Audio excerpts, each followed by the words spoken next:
সুবহানাল্লাহ আলহামদুলিল্লাহ লা ইলাহা ইল্লাল্লাহ সুবহানাল্লাহ আলহামদুলিল্লাহ লা ইলাহা লা ইলাহা লা ইলাহা ইল্লাল্লাহ নবী আমার নূরের পুত্র জগত করুণে ও জালা নবী আমার নূরের পুত্র জগত করুণে ও জালা রোজ হাসরে করবেন তিনি উম্মতের ফায়সালা সুবহানাল্লাহ মুহাম্মদে সুবহানাল্লাহ আলহামদুলিল্লাহ ইল্লাল্লাহ লা ইলাহা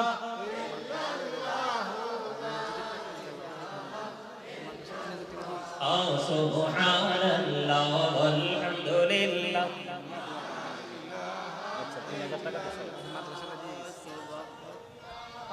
ইল্লাল্লাহ লা ইলাহা আরশ কুরসি লৌহ কলম সৃষ্টি জাহান ওসিলা আরশ কুরসি লৌহ সৃষ্টি জাহান ওসিলা নিজে আল্লাহ খুশি হইয়া নাম রাখিলেন হামদুলিল্লাহ সুবহানাল্লাহ আলহামদুলিল্লাহ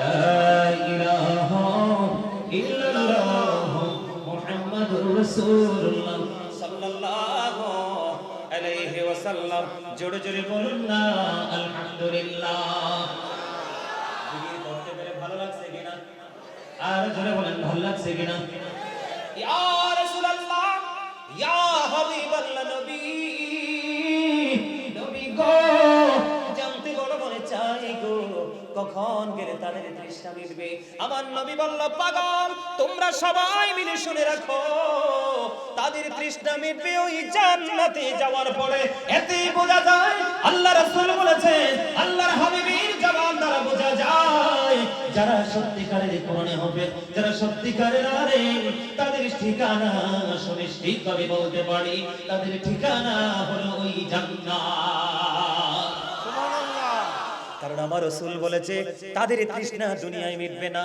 কোথায় গেলে মিটবে ওই জান্নাতে যাওয়ার পরে তাহলে এতে কোনো সন্দেহ নাই রে তাদের ঠিকানা হয়ে যাবে জান্নাত আপনাদের কি সামনে আসতে সমস্যা সবাই সামনে আসে আর এই সুযোগে যারা যাওয়ার তারা চলে যাবে ঠিক নেই ঠিক বলছেন হ্যাঁ এই সুযোগে যারা যাওয়ার মতলব তো বালা দেখতেছেন আমি এই এই জায়গাটা খালি রাখছেন কেন সবাই আসেন না সামনে হ্যাঁ আচ্ছা আওয়াজটা এদিকে যায় বলে আওয়াজটা না শুনলে তো আবার সমস্যা ঠিক কিনা বলেন আরো জোরে সবাই আসেন এই সামনাটা ফিল আপ করে বসেন আমিও মজা পাবো আপনারাও মজা পাবেন সবাই মাঝখানে এসে জাগ পেতে বসেন সবাইকে বিনীতভাবে অনুরোধ করছি সম্মানিত উপস্থিতি আমি আমার মূল আলোচনায় ঢুকতেছি আপনারা আমার মূল আলোচনাটার দিকে খেয়াল করবেন এই কারণে এখন কিন্তু মানুষ বাচ্চাদেরকে ধর্মীয় শিক্ষায় শিক্ষিত করতে নারাজ আর কিছু বাবা মা আছে বাচ্চাকে পড়াইতে চায় কিন্তু দুর্বল বাচ্চাটা মাদ্রাসায় দেয় কথা কোন ঠিক না ঠিক আরো জোরে আমি কি সঠিক কথা বলছি না দেখবে দুই চারজন বাবা মা আছে যে সবচেয়ে বুদ্ধিমান সবচেয়ে মেধাবী যে ছেলেটা ওটাকে মাদ্রাসায় দেওয়ার চেষ্টা করে কিন্তু ম্যাক্সিমাম বাবা মাই দুর্বল বাচ্চাটাকে মাদ্রাসা দেওয়ার চেষ্টা করে কিন্তু আসলে এটা হওয়া উচিত নয় কেন নয় জানেন বন্ধুরা আমার যে দ্বীনি শিক্ষার গুরুত্বের উপরে আজকে আলোচনাটা করব শুরুটা এমন ভাবে করতে চাই আল্লাহ রাব্বুল আলামিন বলেছেন এই পৃথিবীর মধ্যে যতগুলো মানুষ আছে এই মানুষগুলোর মধ্যে সর্বশ্রেষ্ঠ হলো মুসলমানেরা কারা খেয়াল করবেন ওয়াজ বুঝে নেবেন অনেক লং টাইম করব না মূল যে বিষয়গুলো আপনাদের সামনে তুলে ধরব বন্ধু আল্লাহর কাছে যত মানুষ আছে এর মধ্যে সবচেয়ে পছন্দের মানুষ হলো মুসলমান। এই মুসলমানদের মধ্যে আছে মুত্তাকি। আল্লাহ মুত্তাকিনদের জন্য বরাদ্দ করে দিয়েছে জান্নাত। সুবহানাল্লাহ বলেন না? এটা কার কথা? আল্লাহর কথা। ইন্নামা ইয়াখশাল্লাহ মিন ইবাদিহিল উলামা। জোরে জোরে বলেন না আল্লাহু আকবার। খেয়াল করেন, দ্বীনের শিক্ষায় শিক্ষিত কেন করতে হবে বাচ্চাকে? এটা আল্লাহ রাব্বুল আলামিন বলতেছে, পৃথিবীর মধ্যে যতগুলো মানুষ আছে এই ইমানদারদের মধ্যে সবচেয়ে আল্লাহকে সত্যিকার অর্থে যারা ভয় করে তারা হলো হক্কানি আলেমরা। তাহলে আলেমের দাম বেশি না কম? ওয়াজ করতেছেন কে? আমার আল্লাহ। যে পৃথিবীর মধ্যে যত মানুষ আছে এর মধ্যে সত্যিকার অর্থে আল্লাহকে ভয় করে, আর যাদের মধ্যে তাকওয়া আছে তারা হলো আলেমরা। কেন আল্লাহকে ভয় করে? কারণ তাদের মধ্যে তাকওয়া ঢুকানোর কারণ আছে, তারা দ্বীনের শিক্ষা অর্জন করেছে। আপনারা যারা বাবা, আপনারা যারা মা, আপনাদেরকে আমি কোরআন থেকে বলেছি, এবার আমি ছোট্ট একটা হাদিস শরীফ আপনাদের সামনে তুলে ধরবো। আল্লাহ রাসূল আপনাদেরকে কি বলেছে? বাবা মা যারা হয়েছে আমরা কি জবাব দেব আল্লাহর কাছে গিয়ে? বন্ধু, এই জন্য আমি প্রায় ওয়াজে বলে থাকি, every parent should take care their children very carefully. প্রত্যেকটা পিতামাতার উচিত তাদের সন্তানের দায়িত্ব যত্ন সহকারে পালন করা। এর মধ্যে গুরুত্বপূর্ণ পালনীয় মধ্যে একটা বিষয় হলো আল্লাহ রাসূল বলেছেন, আদিবু আওলাদাকুম আলা সালাতি খিসালিন হুব্বি নবীকুম ওয়া হুব্বি আহলি বাইতিহি ওয়া আলা কিরাতিল কুরআন। রাসূল বলেছেন, বাবা গো, ও মা, আমি তোমাদেরকে হৃদয় দিয়ে বলছি, পায়ে হাত দিয়ে বলছি গো, শুধু সন্তান জন্ম দিলেই হবে না, সন্তানকে শুধু পৃথিবীর আলো দেখালেই চলবে না। সত্যিকারের বাবা মা হতে হলে তোমাকে সত্যিকারের দায়িত্ব পালন করতে হবে। আল্লাহ বলেছেন পৃথিবীর মধ্যে আল্লাহকে সত্যিকারের ভয় করে হক্কানি আলেমরা। এদিক দিয়ে আল্লাহ রাসূল বলতেছেন, তোমরা তোমাদের সন্তানদেরকে তিনটি বিষয়ে শিক্ষা দাও। এর মধ্যে একটা হলো হুব্বি নবীকুম, it is the love of the prophet. তোমরা তোমাদের রাসূলের মহব্বত তোমাদের সন্তানকে শিখাও। এখন এই শিক্ষা অর্জন করতে হলে কি ঘরে শিখাতে পারবেন না, প্রতিষ্ঠানে দিতে হবে। মাদ্রাসা লাগবে কিনা, ওস্তাদ লাগবে কিনা। এরপরে রাসূল বলেছেন, হুব্বি আহলি বাইতিহি, নবীর পরিবার আহলে বাইতের ভালোবাসা শেখাও। এই শিক্ষার জন্য আপনার বাচ্চাকে পাঠাতে হবে মাদ্রাসায়, ঠিক কিনা বলে? এরপরে বলেছেন, ওয়ালা কিরাতিল কুরআন, তোমার সন্তানকে রাসূল বলেছেন কোরআন তেলাওয়াত শেখাও। আর এই মাদ্রাসাতে কোরআনে হাফেজ তৈরি করা হয়। আজকে আমাদের এই মাদ্রাসাতে, আমাদের আজকের এই মাদ্রাসার অনেকগুলো বাচ্চাকে আজকে আমরা পাগড়ি দিব, মারহাবা বলেন না? এই বাচ্চাগুলো হাফেজ হয়েছে। ও বন্ধু, কোরআনে হাফেজ হয়েছে, এটা যে কত বড় প্রেম, কত বড় নিয়ামত, কত বড় মধু। বাবা মার জন্য বড় নিয়ামত, এই এলাকার জন্য বড় নিয়ামত।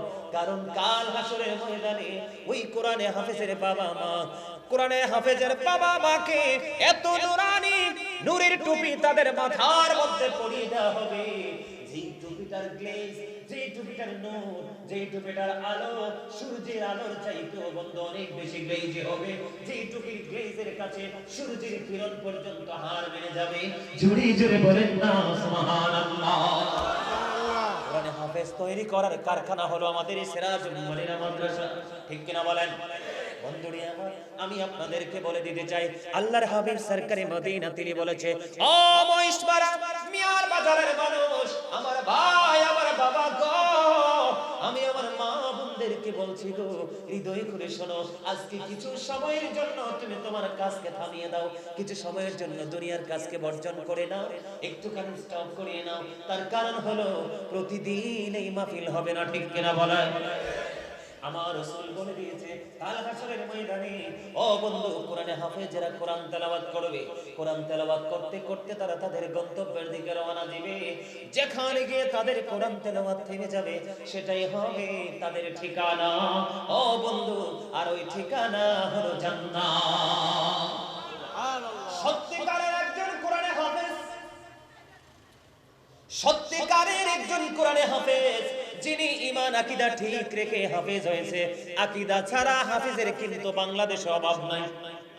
কথা বলেন না কেন? আগে ঈমান তারপরে আমল। ঈমান আকীদা নিয়ে যিনি হাফেজ হয়েছে, ওই হাফেজের পাওয়ার কাল হাসরের ময়দানে এমন থাকবে, ওই কোরআনে, ওই যে কোরআন তেলাওয়াত করেছে, কোরআনে হাফেজ হয়েছে, তার পাওয়ার, তার মর্যাদা এত বেশি হবে, তার পাওয়ার, তার মর্যাদা এত বেশি হবে। ও বন্ধু আমার দিকে তাকান, তার পরিবারের 10 জন লোক কয়জন? খেয়াল করে শোনেন, খেয়াল করে শোনেন। এখন বন্ধু আলেমদেরকে পরের করে খানেওয়ালা বলে তহমত দেয়, ঠিক কিনা বলেন? দেয় কি দেয় না? আলেমরা মানুষের বাড়ি বাড়ি ঘুরে দাওয়াত খায়, মানুষের বাড়ি বাড়ি খায়। ও বোকা তুমি কেন বোঝো না? মানুষকে দাওয়াত দেওয়া মানে খাওয়ানো নয়, মানুষকে দাওয়াত দেওয়া হলো সর্বোচ্চ সম্মান। আপনারা কি মনে করেন আপনাকে একজন দাওয়াত দিয়েছে শুধু কি খাওয়ার জন্য যাবে?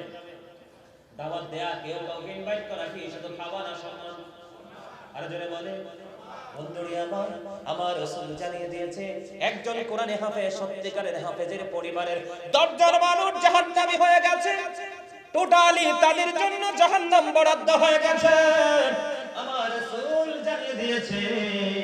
কিন্তু এই পরিবারের মধ্যে একজন, এমন একজন ভেরি ইন্টেলিজেন্ট একজন কোরআনী হাফেজ আছে, যিনি জীবনে একটা মুহূর্তের জন্য ওই কোরআনকে বিক্রি করার চেষ্টা করে নাই, যথাযথভাবে কোরআনের আইনকে প্রয়োগ করেছে।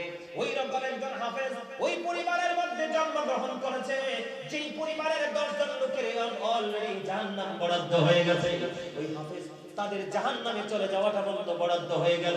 ঠিক এই সময় ওই কোরআনে হাফেজ আল্লাহর কাছে ছোট্ট একটা চিঠি লিখে দেবে, মালিক আমার বাবা মা, আমার এই পরিবার তোমাকে ভালোবেসে কোরআনে হাফেজ বানিয়ে দিল, আজকে তাদেরকে তুমি কিভাবে বেনিফিশিয়ারি করবা, তাদেরকে কিভাবে তুমি মর্যাদা দিবা?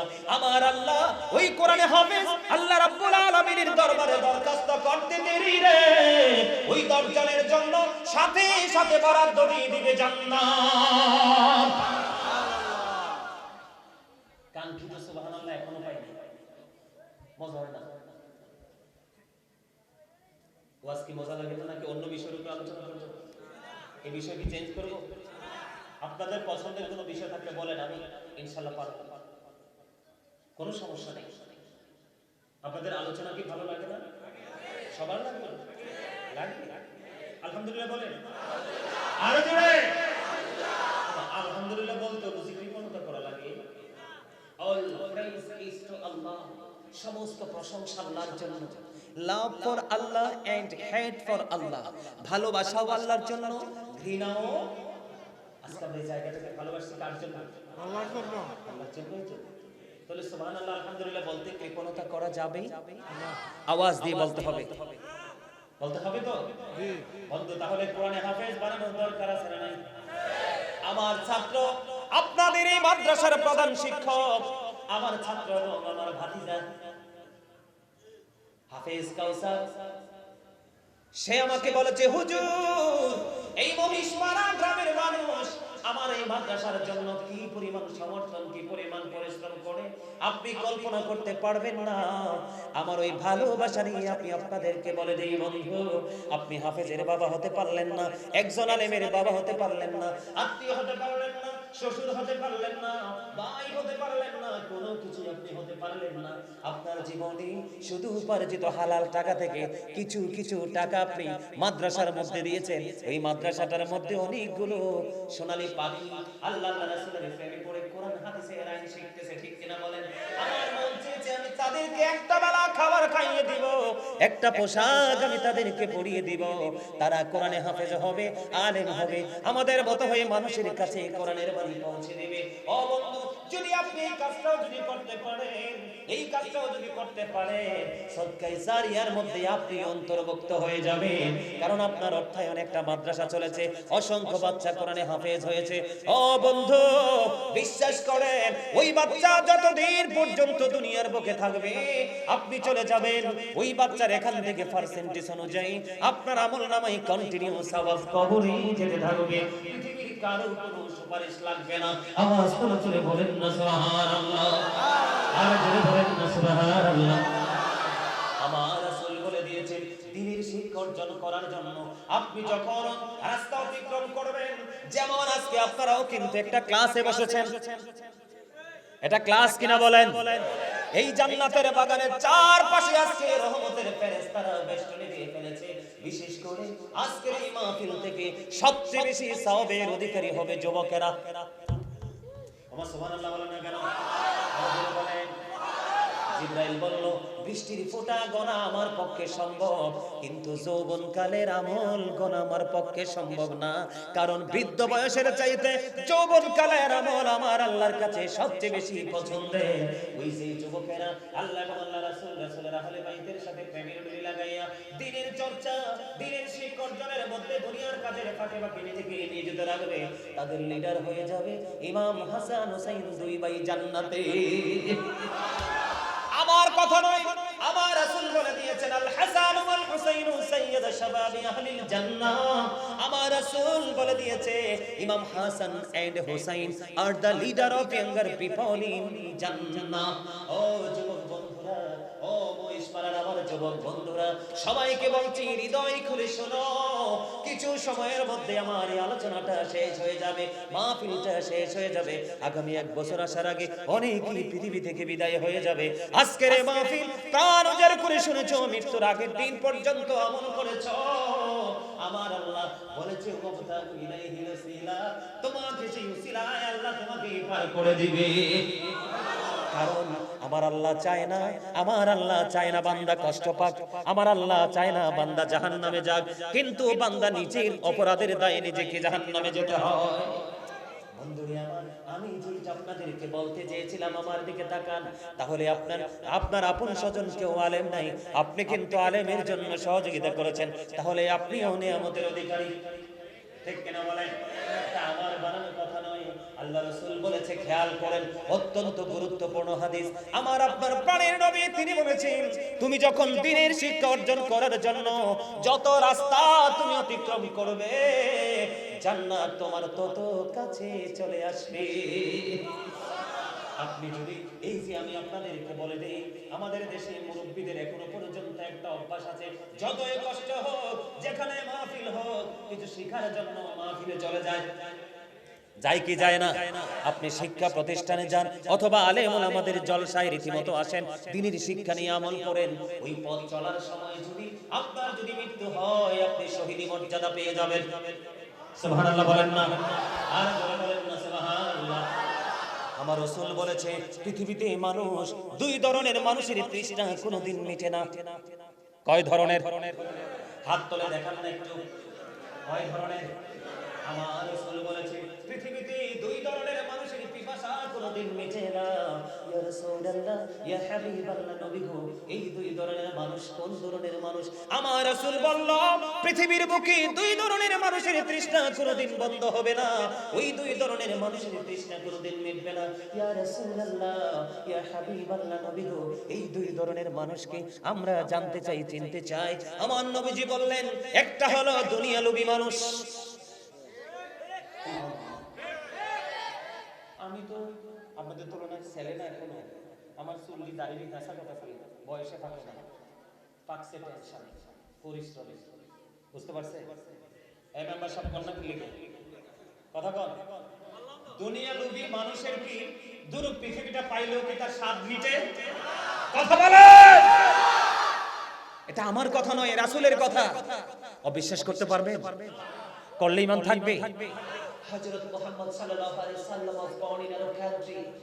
His father's name was Abdullah. His mother's name was Jamila. His father died before he was born. He lost his mother in his childhood. He was very truthful. আমার নবী পৃথিবীতে এসেছেন কোথায়? মক্কায়। কথা বলেন না কেন? ছোটকালে মাকে হারিয়েছেন, দুনিয়াতে আসার আগে বাবাকে। ঠিক কিনা বলেন? মায়ের নাম কি? আব্দুল আমিনা, বাবার নাম কি? আব্দুল্লাহ। এত প্রতিকূল পরিবেশের মধ্যে থেকেও he was very truthful. আপনার আমার নবী ছিলেন শ্রেষ্ঠ সত্যবাদী, নবীর কথায় বিন্দু পরিমাণ সন্দেহ করলে তার ঈমান থাকে না।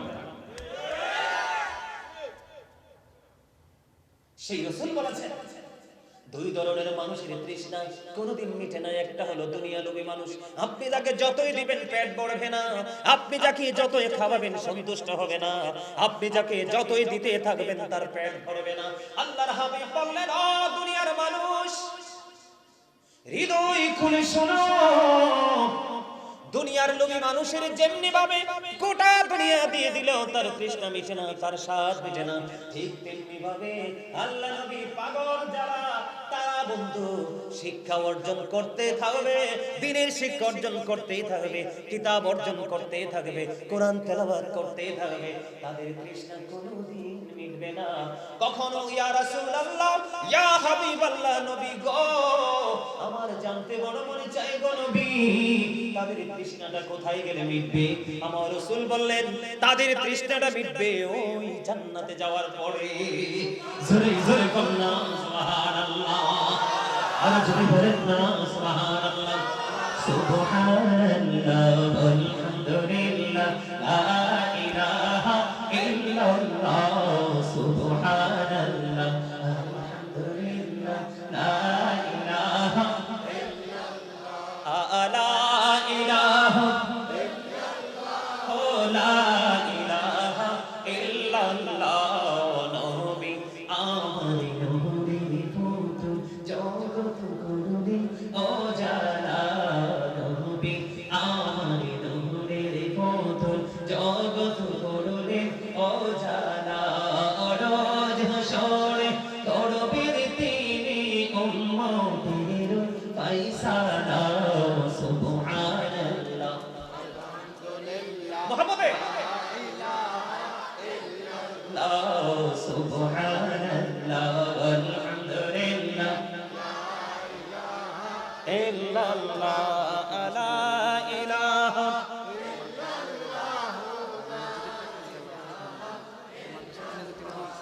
সুবহানাল্লাহ আলহামদুলিল্লাহ।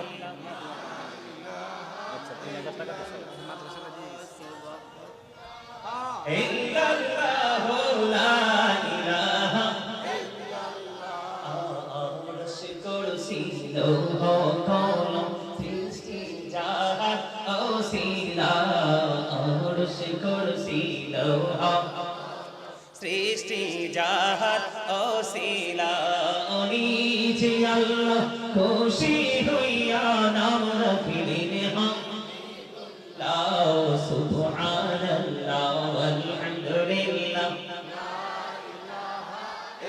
লা ইলাহা ইল্লাল্লাহ মুহাম্মাদুর রাসূলুল্লাহ সাল্লাল্লাহু আলাইহি ওয়াসাল্লাম। জোরে জোরে বলুন না আলহামদুলিল্লাহ। জিকির করতে পেরে ভালো লাগছে কিনা? আর জোরে বলেন ভালো লাগছে কিনা? ইয়া রাসূলুল্লাহ, ইয়া হাবিবাল্লাহ, নবী নবী গো, জানতে বড় মনে চাই গো, কখন গেলে তাদের তৃষ্ণা মিটবে? আমার নবী বলল, পাগল তোমরা সবাই মিলে শুনে রাখো, তাদের তৃষ্ণা মিটবে ওই জান্নাতে যাওয়ার পরে। এতে বোঝা যায় আল্লাহ রাসূল বলেছেন, আল্লাহর হাবিবের জবান দ্বারা বোঝা যায় যারা সত্যিকারের কোরআনে হবে, যারা সত্যিকারের আলেম, তাদের ঠিকানা সুনিশ্চিত ভাবে বলতে পারি, তাদের ঠিকানা হলো ওই জান্নাত। কারণ আমার রাসূল বলেছে তাদের তৃষ্ণা দুনিয়ায় মিটবে না, কোথায় গেলে মিটবে? ওই জান্নাতে যাওয়ার পরে। তাহলে এতে কোনো সন্দেহ নাই রে, তাদের ঠিকানা হয়ে যাবে জান্নাত। জোরে জোরে বলুন না সুবহানাল্লাহ। বন্ধু তোমরা বুঝো না গো, যখন ওই মানুষগুলো দ্বীনের শিক্ষা অর্জন করতে যখন রওনা হয়, ওই আল্লাহর রহমতের ফেরেশতারা তাদের নূরের ডানাগুলো বিছিয়ে দেয়। জোরে জোরে বলেন না সুবহানাল্লাহ। বন্ধু আমার, এখানেই শুধু ক্ষান্ত নয়, এই যে আজকে আপনারা আসছেন, এদিক তাকান, এই যে আপনারা আজকে एग्जांपल দেই প্র্যাকটিক্যালি, আপনারা যে এখানে আসছেন দ্বীনের শিক্ষা অর্জন করার জন্যই তো, গুনাহ থেকে মুক্তি পাওয়ার আশায় তো, অন্য কোনো দোনা। এবার আসেন, এই যে আপনারা এখানে বসে বসে আজকে দ্বীনের শিক্ষা নিচ্ছেন, কোরআন হাদিসের আলোচনা শিখতেছেন, বসতেছেন, মাদ্রাসার মধ্যে শেখানো হয়, আলেমদের মজলিসে পিসাব যারা হক্কানি আল্লাহর ওলি তাদের খানকার মধ্যে তাদের ভক্তদেরকে শেখানো হয়, হয় কি হয় না? দেখেন কত মজা, কত স্বাদ, কত প্রেম। আপনার আমার প্রাণের রাসূল তিনি বলে দিয়েছে বন্ধু, আপনার আমার প্রাণের রাসূল বলে দিয়েছেন কেউ যদি দিনের শিক্ষার মধ্যে 1 ঘন্টা বা কিছু সময় নিজেকে নিয়োজিত রাখে, কত 1 ঘন্টা বা কিছু সময় দিনের শিক্ষা অর্জন করার মধ্যে যদি কোনো মানুষ নিজেকে নিয়োজিত রাখে, আমার রাসূল বললেন সে সারা রাত যেন ইবাদত করলো। সুবহানাল্লাহ। তার মানে আপনি বসেছেন দিনের শিক্ষা অর্জন করার জন্য 1 ঘন্টা সময় পার করেছেন বা তার একটু বেশি সময় বা 2 ঘন্টা, কিন্তু তারপরে আপনি ঘরে গেলেন, ঘুমিয়ে গেলেন, আমার রাসূল জানিয়ে দিয়েছে তুমি সারা রাত যেন তুমি ইবাদত করলে, তার মানে তোমার ঘুম দিনের শিক্ষা অর্জন করার কারণে নেক আমলে পরিণত হয়ে গেছে। জোরে জোরে বলুন না সুবহানাল্লাহ। এই জন্য আমি বন্ধু বলি একটু গজল গাই বলি, তবে হাদিস শরীফটা শেষ করার পরে গাইব। রাজি আছেন নি? আর জোরে বলেন রাজি আছেন নি? আমার কথাগুলো হৃদয় দিয়ে শুনতে হবে বন্ধু, হৃদয় থেকে ধারণ করতে হবে, তাহলেই বুঝতে পারবে। এই গেল একটা পাঠ, এটা কিন্তু একটা হাদিস। রাসূল বললেন 1 ঘন্টা বা তার কিছু সময় দিনের শিক্ষার মধ্যে তুমি নিজেকে নিয়োজিত রাখো, রাখার পরে তুমি শেষ করে গিয়ে ঘুমিয়ে যাও। সারা রাত তুমি ঘুমালে, কিন্তু সারা রাত তোমার আমল নামায় নেক আমলে পরিণত হয়ে গেল। জুড়ে জুড়ে বলুন সুবহানাল্লাহ। আমার রাসূল বলেছেন একদিন যদি কেউ নিজেকে দিনের শিক্ষার মধ্যে নিয়োজিত রাখে বা তার কিছু সময়, কয়দিন? আরো জোরে বলেন কয়দিন? একদিন বা কিছু সময় নিজেকে যদি নেক আমলের মধ্যে যদি নিয়োজিত রাখে, আমার প্রাণের নবীজি বলেছে ও মহেশপাড়া মিয়ার বাজারে আমার ভাই, আমার বাবা গো, আমার মা, আমি আমার বোনদেরকে ডেকে ডেকে বলছি গো তুমিও শোনো, তোমার সন্তানকে শোনার জন্য উৎসাহিত করো, কারণ আমার রাসূল বলেছে একটা দিন যদি তুমি দিনের শিক্ষার মধ্যে নিজেকে নিয়োজিত রাখতে পারো, তাহলে তুমি জানো না তোমার আমল নামায় কি পরিমাণ সওয়াব আমার আল্লাহ দিবে। আমার রাসূল বলেছেন একটা দিন শুধু তুমি দিনের শিক্ষার মধ্যে নিজেকে নিয়োজিত রাখো, আমার রাসূল বলেছেন 3 মাস রোজা রাখলে তুমি যে সওয়াবটা পাইতা, শুধু একদিন দিনের শিক্ষা অর্জন করার মধ্যে নিজেকে রাখার কারণে তোমার আমল নামায় 3 মাস রোজা রাখার সমান সওয়াব আমার আল্লাহ দিয়ে দিল। আর দিনের শিক্ষার দাম আছে না নাই? দিনের শিক্ষা অর্জন করতে হবে কি হবে না? এইখানে দেখা যায় সবগুলো ইয়াং ম্যান। আপনারা কেউ বলবেন না, আপনারা বলেন দিনের শিক্ষার দরকার আছে না নাই? আপনারা আপনার হাত তুলে দেখান সবাইকে দিনের শিক্ষা অর্জন করার দরকার আছে তো? তাহলে নিজের আওলাদের মধ্যে একজনকে হাফেজ অথবা আলেম বানাবেন তো? যদি না থাকে তাহলে আপনার পাশে যদি কোনো আহলে সুন্নাত ওয়াল জামাতের অন্তর্ভুক্ত যদি কোনো মাদ্রাসা থাকে ওইখানে দান করবেন, ঠিক কিনা বলেন? ওইখানে বাচ্চাদেরকে পড়াশোনার জন্য কি করবেন? কথা বলেন না কেন? এই যে দেখেন, এই যে ছেলেটাকে ইশারা দিয়ে এখানে আনলাম, এই যে ছেলেটা দেখলেন না এখন যে ইশারা দিয়ে সেই কর্নারে কথা বলতে দেখছেন, এই যে দেখেন আমি কিন্তু ওরে কিচ্ছু বলি নাই, আমি বলছি আমার মাদ্রাসায় মাহফিল তুমি চলে আসো। শোনার পরে ওই সুদূর লাকসাম থেকে রিজার্ভ গাড়ি নিয়ে নীলফামারী কোন জায়গার মানুষ সহ নিয়ে মাহফিলে চলে আসছে। আমাকে যাওয়ার সময় বললো ভাইয়া আপনার মাদ্রাসাতেই হাদিয়াগুলো দিয়ে দিবেন। আসলে কি হাদিয়াগুলো কোনোদিন কি শেষ হবে? কথা বলেন এগুলো কি কোনোদিন ফুরাবে? কথা বলেন না। আমি কিন্তু আল্লাহি বিশ্বাস করেন, আমি কিন্তু তাকে বলি নাই যে মাদ্রাসাতে দান করতে হবে। আমাকে যাওয়ার সময় বলে দিল, মাঝে মাঝে আমার কাছে এই ছেলেটা হাদিয়া পাঠায় যে ভাইয়া মাদ্রাসায় বাচ্চাগুলোকে একটু খাবার খাইয়ে দিয়ে। সুবহানাল্লাহ বলেন না। বাড়ি কোথায়? লাকসাম। আসছে কোথায়? এখান থেকে রিজার্ভ গাড়ি নিয়ে আসছে। কত টাকা গাড়ি ভাড়া, তার যে পরিশ্রম। একজন বড় একজন ব্যবসায়িক, একজন বিজনেসম্যান। বন্ধু ও বন্ধু এবার খেয়াল করে দেখেন প্রেমের দড়ি কত মধুর, কত শক্ত, ঠিক কিনা বলেন? তাহলে আপনার আমার এইভাবে কাজ করতে হবে। দিনের শিক্ষা প্রতিষ্ঠানগুলোকে আমাদেরকে জিন্দা রাখতে হবে, হবে কি হবে না? আল্লাহর হাবিব বললেন পৃথিবীর বুকে তোমরা 2 শ্রেণীর মানুষের সাথে কম্পিটিশন করো। কয় শ্রেণীর মানুষ? আরো জোরে বলেন। ওয়াজের ধারাটা খুব সুন্দর না? কথা বলেন না কেন? শুরুতে কিন্তু আঙ্গুল দুইটাই উঠাইছি, ঠিক কিনা বলেন? এখনো কয়টাতে আছি? আরো জোরে বলেন কয়টাতে? ওমা হাত তোলে না কিনলে। আরে আপনার এই ক্যামেরা তো আছাড় দিয়ে ভেঙে ফেললে ক্যামেরার যে ফুটেজ গুলো শেষ শেষ কিনা বলেন। কিন্তু এমন দুইটা ক্যামেরা আপনার সাথে আছে যেটা সারা জীবন চেষ্টা করলে শেষ করা সম্ভব না। সিনেমি ক্যামেরাগুলো কে আমার কাঁদিবে কাঁদে বসিয়া সকল কর্ম লিখিতেছি হুকুমনিয়া আল্লাহর হুকুমনিয়া 40 কদম হাঁটিয়া আসবে সজন মুনকার নাকির হাজির হইবে রে তখন ঘুমটা খুলিয়া সওয়াল হো হো মুসলিম ভাই ঘুমটা খুলিয়া সওয়াল করিবেন তখন 40 কদম হাঁটিয়া আসবে রে সজন মুনকার নাকির হাজির হইবে রে তখন কি সওয়ালের কি জবাব হইতে যে পারে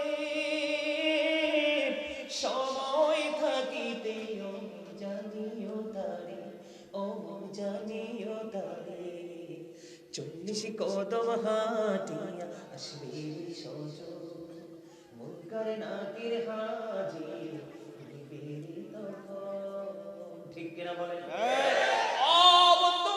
ওই যে 40 কদম হাঁটার ওই দৃশ্যটা একটা বারের জন্য যদি নিজের দুই চোখের কোণায় চলে আসে হৃদয় রাজ্যে যদি চলে আসে বন্ধু তুমি দুনিয়ায় কত কিছু তুমি করেছো সন্তানের জন্য কিন্তু মনে রেখো আমার আল্লাহ বলে দিয়েছে যদি সত্যিকারের ন্যায় পরায়ণ দ্বীনের শিক্ষায় শিক্ষিত করে যদি তুমি সন্তানরা রেখে আসতে না পারো কোরআন শরীফের 19 পারা সূরা শুআরার মধ্যে 88 নম্বর আয়াতে আমার আল্লাহ একবারে কমপ্লিটলি তিনি মেসেজটা দিয়ে দিয়েছেন ইয়াউমা লা ইয়ানফাউ মালুন ওয়ালা বানুন কিয়ামতের দিন আপনার ধন সম্পদ সন্তান সন্ততি কোনো কিছুই বন্ধু কাজে আসবে না।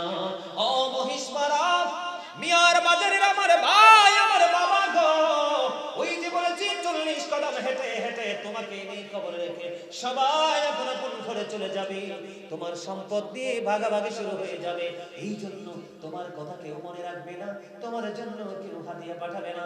এই জন্য আমি প্রায় সময় বলে থাকি বন্ধু যখন তোমার কেউ ছিল না তখন ছিলাম আমি এখন তোমার সব হয়েছে বড় হয়েছি আমি যখন তোমার কেউ হবে না রব শুধু আমি আমার কাছে আসতে হবে মনে রেখো তুমি তোরা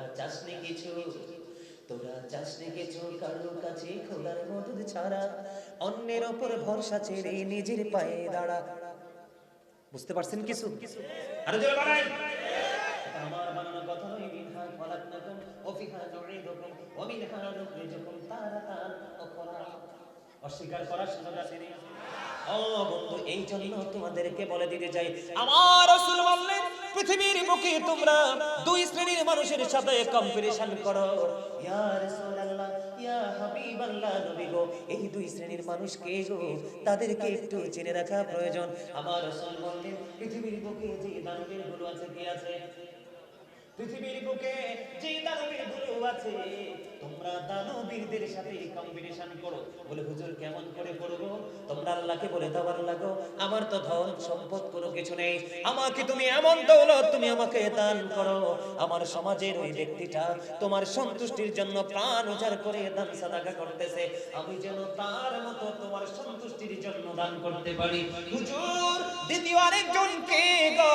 আমার রাসূল বললেন দ্বিতীয় আরেকজন হলো বন্ধু তোমার সমাজের মধ্যে দ্বীনের শিক্ষার শিক্ষিত ন্যায় পরায়ণ একজন মানুষ যে তার ওই শিক্ষার আলো দিয়ে তার সমাজ থেকে তার পরিবার থেকে তার জীবন থেকে সে অন্ধকারটাকে দূর করে দিচ্ছে ওই ব্যক্তিটাকে ফলো করে করে তুমি আল্লাহর কাছে দরখাস্ত দাও আল্লাহ ওনার ওই ছেলের মতো অথবা ওর মতো আমাকে তুমি দ্বীনের শিক্ষায় শিক্ষিত করে দাও ন্যায় অন্যায় বোঝার তৌফিক তুমি আমাকে দান করে দাও আর সেটার উপর ভিত্তি করে সমাজে সুন্দর একটা ফয়সালা দেওয়ার ব্যবস্থা করে দাও। এরকম যদি করে দাও এই দুই শ্রেণীর মানুষের সাথে কম্পিটিশন করতে বলছে অথচ এই দুনিয়ায় কিছু মানুষ ছাড়া আর বাকি সব মানুষ এই দুইটার ধারে কাছেও নাই ঠিক কিনা বলা আর যারা বলেন ঠিক না একজনে একতলা করছে আমার 3 তলা করা লাগবে ঠিক কিনা বলেন একজন কুমিল্লা বাড়ি করছে, আমার ঢাকা রাজধানীতে করতে হবে। আমাদের মানসিকতা এরকম না। একজনের ছেলে অস্ট্রেলিয়াতে গেছে, আমারটা আমেরিকা যেতে হবে, ঠিক কিনা বলেন? আরে জোরে। আর একজন একটা বুয়েটে চান্স পেয়েছে, আমারটা অক্সফোর্ড ইংলিশ মিডিয়ামে পড়তে হবে, ঠিক কিনা বলেন? কিন্তু বন্ধু এগুলো একটার কথাও নাই। বলো হুজুর এগুলোকে খারাপ জিনিস না, না না, এগুলো আপনার জীবনে দুনিয়াতে চলতে হলে লাগবে। তবে আপনার প্রথম কাজ হলো আপনার সন্তানটাকে আগে আপনি দ্বীনের শিক্ষায় শিক্ষিত করবেন। আরেকটা মজার হাদিস মনে হইছে, বলবনি? ভালো লাগতেছে নি? মজা লাগতেছে নি? কার কার কাছে মজা লাগে? সবার কাছে মারহাবা, হাত নামান। সবচেয়ে মজার খবর ও বন্ধু, অত্যন্ত প্রেমময় একটা হাদিস আমার রাসূল জানিয়ে দিলেন। গুরুত্বপূর্ণ আলোচনা, গুরুত্বপূর্ণ হাদিস শুনেন। আমার রাসূল বললেন, তোমার মাধ্যমে একজন সাহাবীকে কেন্দ্র করে বললেন, তোমার মাধ্যমে একজন মানুষের হেদায়েতের ব্যবস্থা হওয়া একটা লাল উটের মালিক হওয়ার চাইতে উত্তম। সুবহানাল্লাহ বলেন না কেন? মানে রাসূল কি বলেছে? হাদিস শরীফের মূল অর্থটা, মূল ব্যাখ্যাটা আমি আপনাদেরকে করে দেই। আল্লাহর হাবিব যখন এই হাদিস শরীফটা বর্ণনা করতেছিলেন, কি করতেছিলেন? হাদিস শরীফটা যখন বর্ণনা করতেছিলেন, তখন ওই আরবের মরুচারীদের সবচেয়ে বেশি দামি সম্পদ ছিল লাল উট। এই ওই মরুচারীদের জন্য সবচেয়ে বড়, সবচেয়ে দামি সম্পদ ছিল লাল উট। তখনই আমার নবীজি হাদিসখানা বর্ণনা করেছে, দ্বীনের শিক্ষা অর্জন করে যারা মানুষকে দ্বীনের শিক্ষা দেবে, ওই তার ওই দ্বীনের শিক্ষা অনুযায়ী মানুষ হেদায়েতের পথে আসবে, আলোর পথে হাঁটবে। আমার রাসূল বলেছেন, তোমার মাধ্যমে যদি একটা মানুষের হেদায়েতের ব্যবস্থা হয়, তোমার ওই লাল উটের মালিক হওয়ার চাইতে তুমি দামি হয়ে গেলে। তার মানে বন্ধু, ওই যুগে লাল উট যদি মরুচারীদের জন্য সবচেয়ে বেশি দামি হয়, তাহলে আমি আপনাদেরকে বলবো এই যুগেও সবচেয়ে দামি সম্পদের চাইতে সম্পদ হলো একজন হক্কানি আলেম, একজন হাফেজ বানাইয়া, নবীর প্রেমিক সত্যিকারের ইমানদার একজন হক্কানি আলেম বানাইয়া এটাকে যদি মাঠে ছেড়ে দেন, এটার আলোচনা শুনতে শুনতে মানুষ হেদায়েতের পথে আসবে। আর আপনি বাবা হিসাবে, মা হিসাবে জান্নাতের সর্বোচ্চ মাকাম আপনি দখল করে নিবেন। জোরে কন্যা সুবহানাল্লাহ।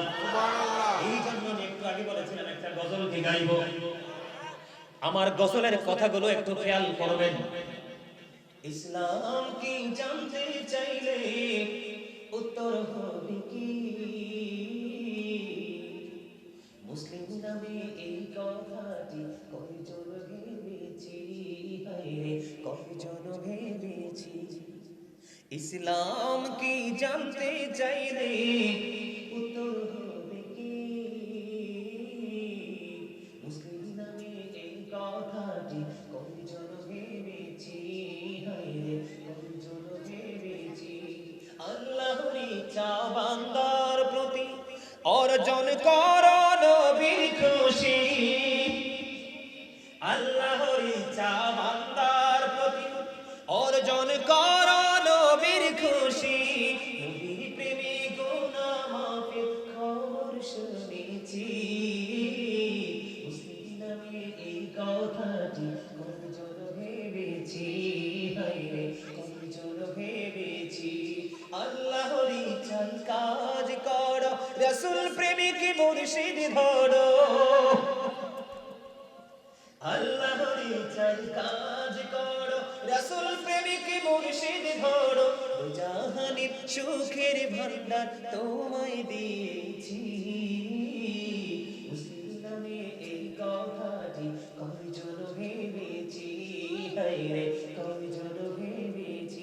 যে মুর্শিদে আল্লাহর ইচ্ছায় কাজ করে যায় সর্বদা, যে মুর্শিদে আল্লাহর ইচ্ছায় কাজ করে যায় সর্বদা, সেই মুর্শিদের ইচ্ছায় আমি মিশে রয়েছি, মুসলিম নামে এই কথাটি কয়জন ভেবেছি, হায়রে কয়জন ভেবেছি। মারহাবা মারহাবা। গজলটা অনেক লম্বা, ছোট্ট করে বলে দিলাম। আপনারা কি বুঝতে পারছেন না আমার কথা? এই গজল বলার মানে হলো আপনাকে যখন কাল কবরে, আপনি যখন কবরে যাবেন, কবরে রূপ হবে তিনটা। কয়টা? আর জোরে বলেন কয়টা? একটা হলো ইমানদার। খেয়াল করেন, ওই যে দ্বীনের শিক্ষার কথা বলছি, দ্বীনের শিক্ষা অর্জন করার পাওয়ারটা দেখেন। তিন রকম হবে বন্ধু কবরের অবস্থা। একটা রূপ হবে ইমানদারের, আরেকটা হবে মুনাফিকের, আরেকটা হবে সকল বেঈমানদের। ইমানদার যারা দ্বীনের শিক্ষা অর্জন করেছে, কিতাব থেকে ইলম অর্জন করেছে, তাকে যখন প্রশ্ন করবে সে বরাবর উত্তর দিয়ে দিবে, ঝটপট উত্তর দিয়ে দিবে। উত্তরটা দিয়ে দেওয়ার পরে বন্ধু আমার দিকে তাকান, উত্তরটা দিয়ে দেওয়ার পরে ওই গায়েব থেকে আওয়াজ আসবে, আমার বান্দা যা বলেছে সত্য বলেছে, তার কবরটাকে জান্নাতের গালিচা বিছিয়ে দাও। তখন ওই ফেরেশতারা বলবে, আমরা জানতাম তোমার উত্তরটা এত সুন্দর চমৎকার হবে, সুইটেবল হবে, তবে তুমি এই শিক্ষাটা কেমন করে অর্জন করেছো, এটা কেমন করে তুমি উত্তরগুলো জানতে পেরেছো। তখন ওই কবরবাসী ইমানদারের মুখটাকে একটা ডাক দিয়ে বলবে, আমি আল্লাহর কিতাব পড়ে জানতে পেরেছি।